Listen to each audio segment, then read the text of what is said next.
listening to Unraveled, the art-werk podcast.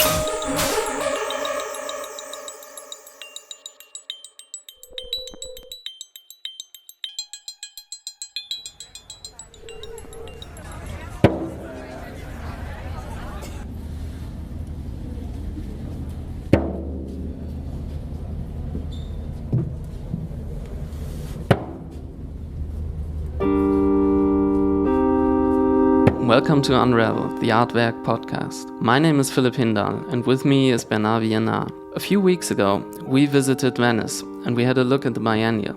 In the last episode, we talked about two pavilions in the Giardini, which is the epicenter of the art show. But there are national pavilions all over the city, and for the second part of our Venice special, we'd like to look at one that is situated on the island of Giudecca. If you cross the water from the main island to the south, you'll find the calm island that traditionally holds shipyards and wood workshops, and in one of those, you'll also find the Estonian pavilion of this year's biennial. The artist Kris Lemsalu has been picked to represent the Baltic country. Lemsalu teamed up with a curatorial équipe that consists of the curator Maria Arusoo, the poet Andrew Berardini, the artist Sarah Lucas, her friend and collaborator Tamara Luuk, and the researcher Irene Campolmi. Oh, and the artwork Birth V, High and By Kris Lemsalu is not only the multi-level sculpture that incorporates ceramics and a fountain. The inauguration ritual, which you can hear in the background, was brought to life by a large group of musicians and performers. The soundtrack was composed by the musician Kip Malone, formerly of the band TV on the Radio, and his music can be heard in the exhibition.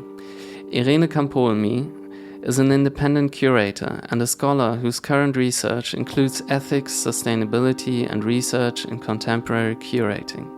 We talked to Irene over the phone to learn more about the curatorial process. We'll leave it at that and let Irene take us through the preparation process of the show and the many facets of Kris Lemsalu's work.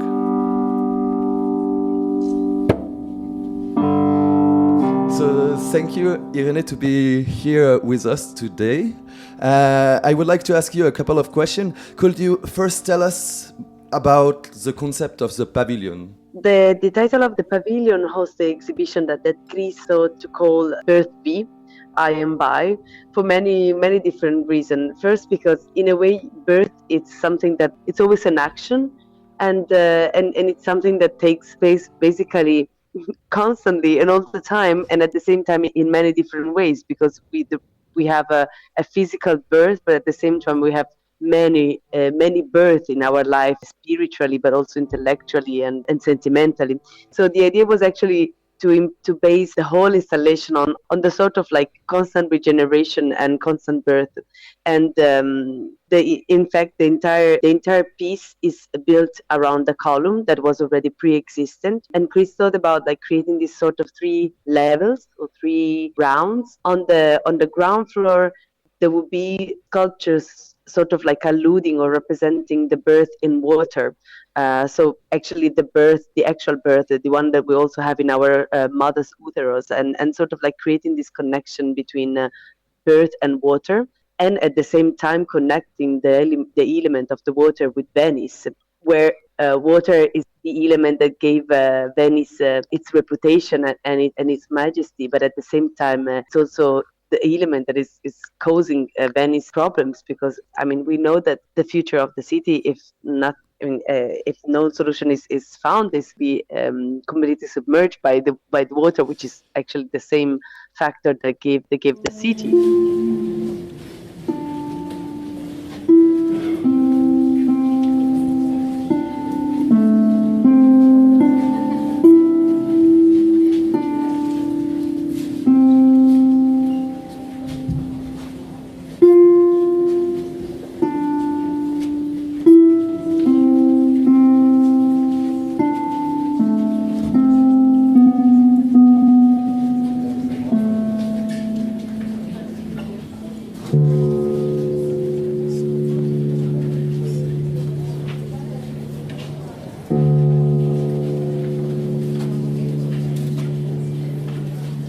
I just wondered because you choose this year like to be at Judeca, so you have like to go and to cross actually the lagoon in order to The water, yeah. the water, exactly, this element, in order to reach it. And you are in a old woodworking shop. Did you choose it like specifically like for the work of Kris? No, that's a very interesting point. Actually, the commissioner Maria Arusoo and also checked different spaces, and when she had the different options, I mean, Kris was particularly interested in the fact that this is not just a wooden workshop, but it's a workshop for repairing ships.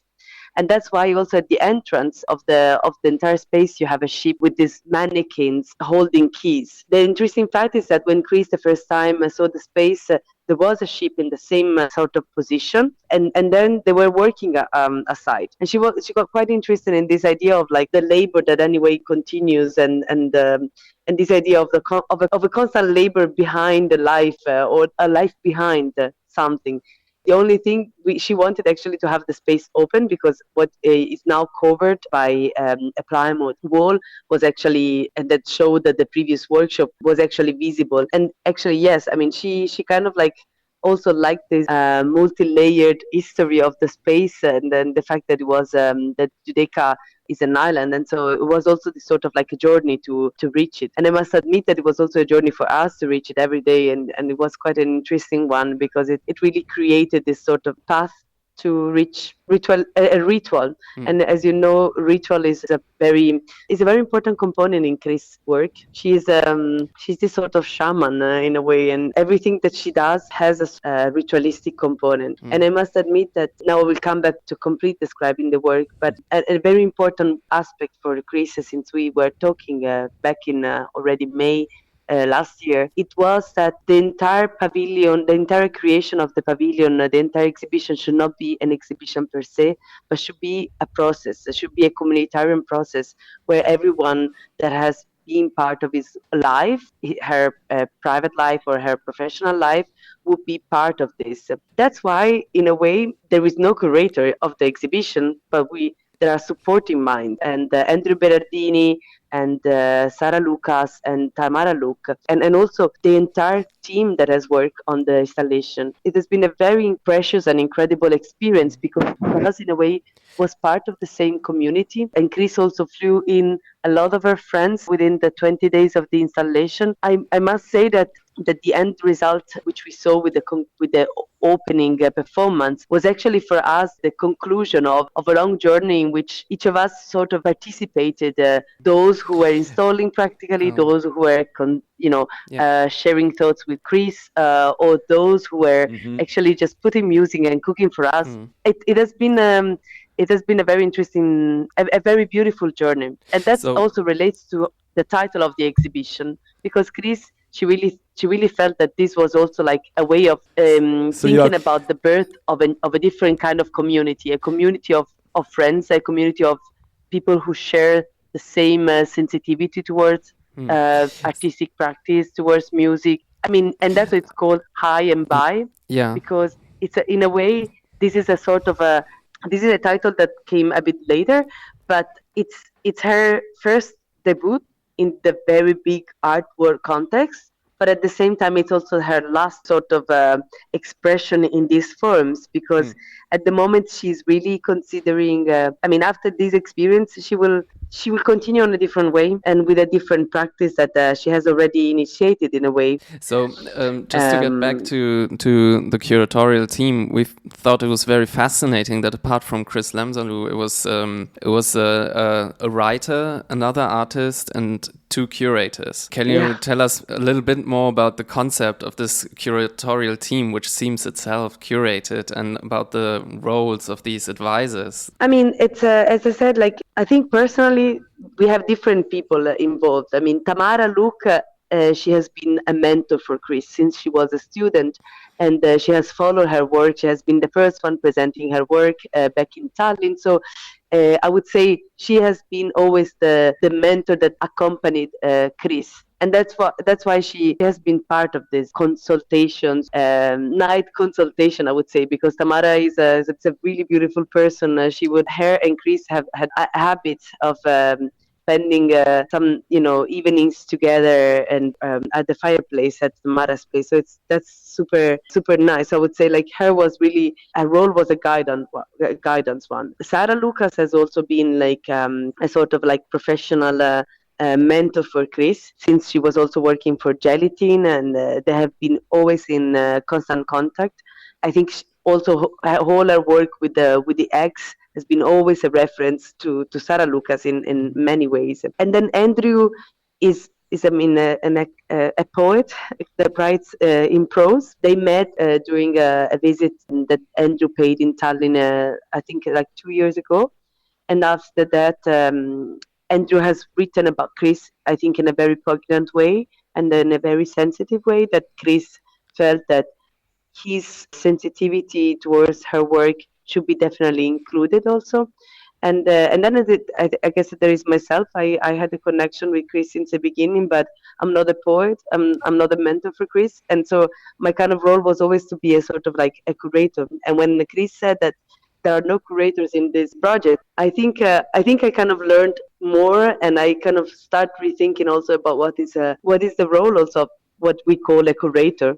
I mean, definitely, I mean, our role has not been to be names accompanied that sort of like introduce the word, but we have been sort of like on the backdrop and supporting with our capacities and qualities and will this project.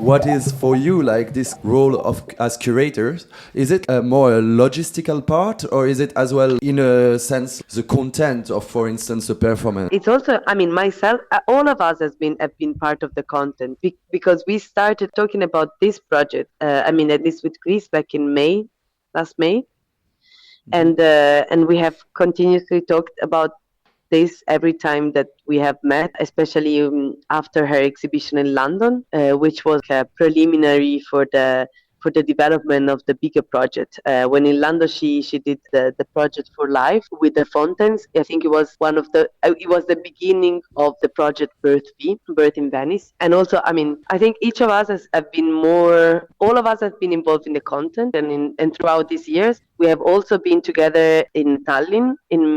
Basically was like end of February for an entire week, and we have met every day at the studio, had nights and dinners and days together discussing the project and just like brainstorming and think about practical solution, but also conceptual one. And then my role also has been dealing with a lot of curatorial practical things also there on site. Because actually we were wondering a bit about Kris Lemsalu practice itself. We can see an evolution from the costumes and dressing up she used in her youth to the ceramic practice she developed during her studies, and now this performative shamanic process. Could you explain how does it come to such an evolution?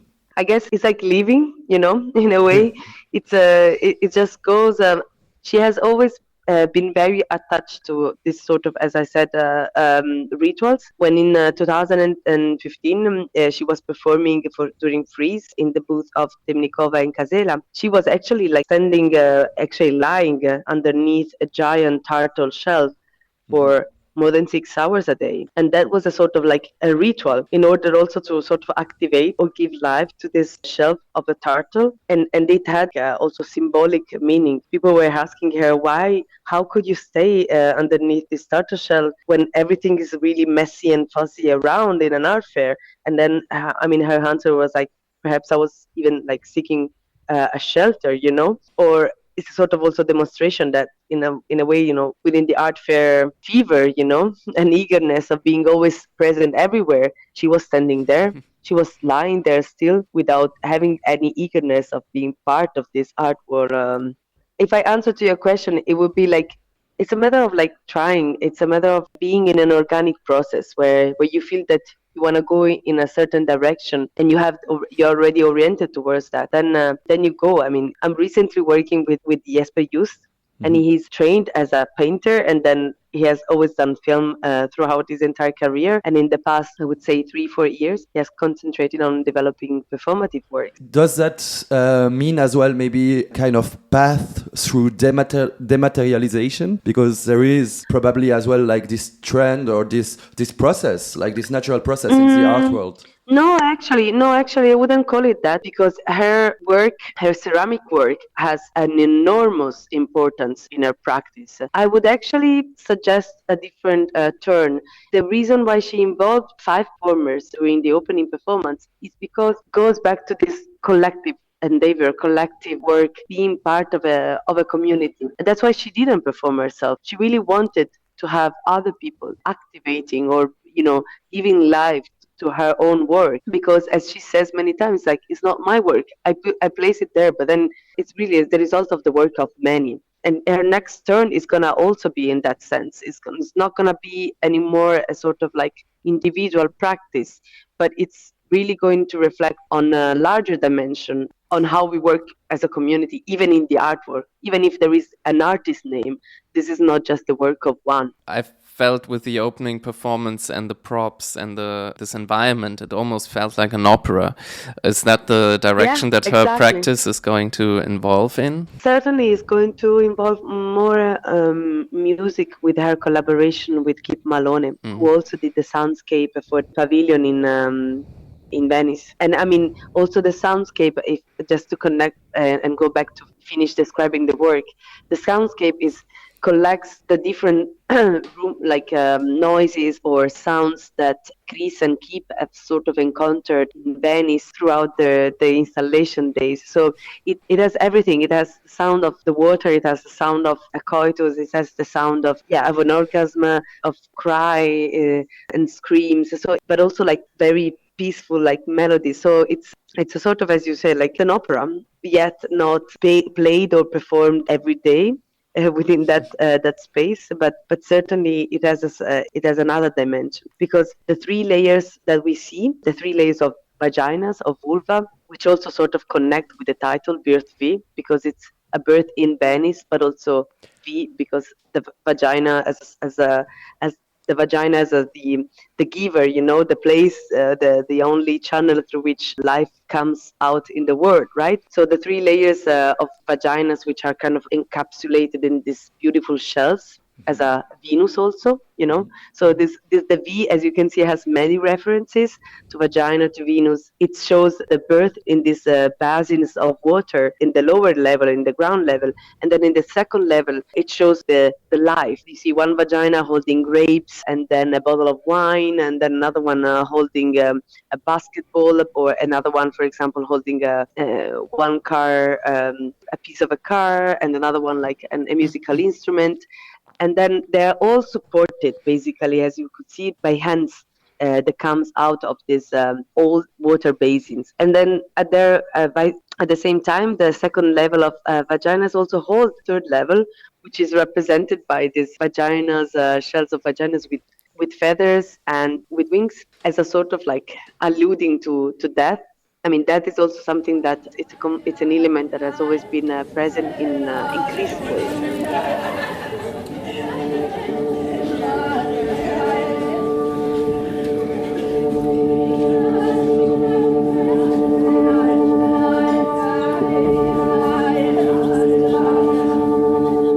Thanks a lot for this beautiful description. We have as well a more personal or point of view on your side regarding the pavilion and the nationalities. We were focusing and researching a bit on the history of the biennale, and the pavilions are in the Giardini are still like reserved for the Western nations, like for the biggest Western nation. We were wondering if you think that it might happen a change in this kind of hierarchy. Well, thank you so much for this question. This is a kind of it's not a hot topic, but of course, Venice Biennale is an amazing experience. It's still one of the first biennial founded in 1895. And already at that time, there were not the pavilions that we are seeing now. These are just the results of an history like that came basically after the Second World War, and in between the two wars. But the problem is that in a context in which we talk about decolonialization and going beyond the concept of state, nation, and a nation that represents its sort of art, which is a cultural representation. Mm-hmm. I mean, Venice Biennale is still the most evident contradiction. If you ask me if I would ever curate a biennial, I would say, well, that would be a big endeavor to even ask, or as a project as a curatorial concept, to see whether some of the national pavilion could borrow their spaces to other nations. Because one thing that has to be really understood is the cost of renting pavilions for those nations that are not part of the Giardini. Thank you, Irene, for this insightful talk. We would like to remind our listeners that this year, the Estonian pavilion is situated at 211 Giudecca and will be open until the 24th of November.